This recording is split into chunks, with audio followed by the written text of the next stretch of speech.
Morning sir. ఎట్లా చూస్తారండి మొత్తానికి కాంగ్రెస్ ప్రభుత్వంలో మంత్రులు చేస్తున్న కామెంట్స్ కావచ్చు, సో దాంట్లో రోహిన్ రెడ్డి తర్వాత ఓఎస్డి సుమంత్ వీళ్ళు గన్ను తీసి డక్కన్ సిమెంట్స్ వాళ్ళని బెదిరించారు అని చెప్పి జరుగుతున్న ప్రచారాన్ని దీన్నంతా మనం ఎలా చూడొచ్చు, మీరేం చెప్తారు సార్? ముందుగా మీకు ప్యానెల్లో ఉన్నటువంటి పెద్దలందరికీ మంచిగా లేదండి సార్, నమస్కారాలు. తప్పకుండా ఇవాళ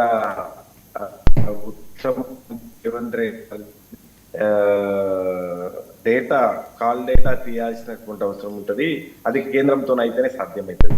ఇవాళ రోహిన్ రెడ్డి గారు అనేటువంటి వ్యక్తి ఎవరైతే ఉన్నారో ఆయన ముఖ్యమంత్రి రేవంత్ రెడ్డి గారికి అత్యంత సన్నిహితుడు అనేటువంటి ప్రచారంలో ఉన్నది, అది వాస్తవమే.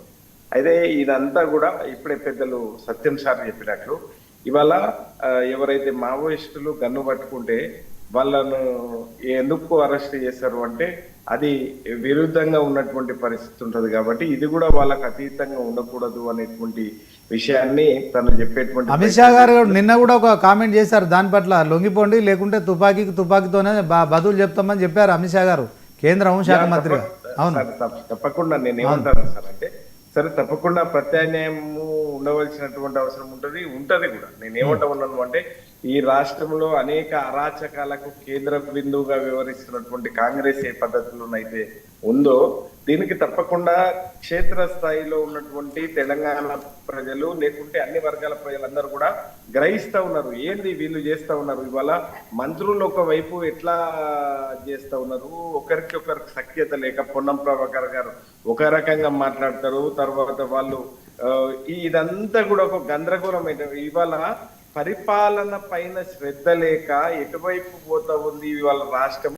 సరే వాళ్ళ ఫాస్కాన్ లాంటి పెద్ద పెద్ద కంపెనీలు కూడా వేరే రాష్ట్రాలకు, తమిళనాడు లాంటి రాష్ట్రాలకు పోతా ఉంటే కూడా వీళ్ళకు వాటిపైన పట్టింపు ఉండదు. ఎంతసేపు ఇవాళ ఎంత గొప్పగా ఉండే సార్, ఎంత గొప్పగా విరాజిల్లుతుండే తెలంగాణ, ఎట్లా ఉండే తెలంగాణ ఇవాళ ఎట్లయితుంది తెలంగాణ.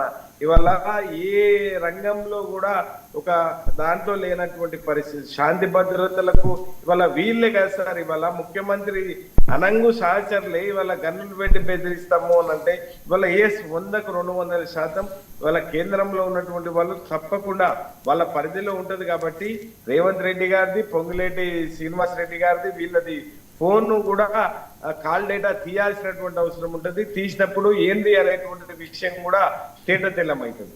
ఇవాళ సార్ నిజంగా కూడా మీరు ఇందాక మీరే చెప్పినట్లు ఒక ప్రధానమైనటువంటి అంశం ఇవాళ కొత్తగా కొలువుదీరినటువంటి ప్రజాప్రభుత్వం అని చెప్పి వీళ్ళు చెప్పుకుంటున్నారు కదా. ఈ ప్రజాప్రభుత్వం ఏర్పడ్డ 2 నెలల్లో మేము 42% రిజర్వేషన్ కల్పించి మేము ఎన్నికలకు పోతాము అనేటువంటి విషయం చెప్పిండ్రు. ఇవాళ బీసీల ఓట్లు తీసుకున్నారు. ఇవాళ బీసీల ఓట్లు తీసుకొని ఇవాళ హైకోర్టే సెప్టెంబర్ 30 తారీఖు లోపు ఎన్నికలు నిర్వహించాలి అని చెప్పి ఇవాళ మొట్టికాయలు వేసినప్పటికి కూడా వీళ్ళు ఆ చివరికి జీవో తీసుకొచ్చి నాటకాలు వేసారు. వాళ్ళు రాకముందుకే మాధవరెడ్డి గారు అని చెప్పి రేవంత్ రెడ్డి గారికి సన్నిహితుడు, రెడ్డి జాగృతికి చెందినటువంటి నాయకుడు, ఆయన ముందే పోయి కోర్టులో కేసేస్తాడు, ఇది చెల్లొద్దు అని చెప్పి.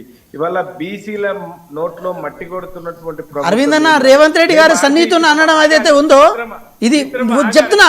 రేవంత్ రెడ్డి గారు సన్నిహితుడు ఎట్లయితాడు అరవింద్ అన్న? నాకు అర్థం కాదు. ఒక ఎలిగేషన్ చేసినా కూడా దానికి అర్థం ఉండాలి కదా. మీ రాజకీయం కోసం ఇలాంటి ఎలిగేషన్ చేయొద్దు కదా శ్రీనివాస్ సార్. దీనికి చట్టభద్రత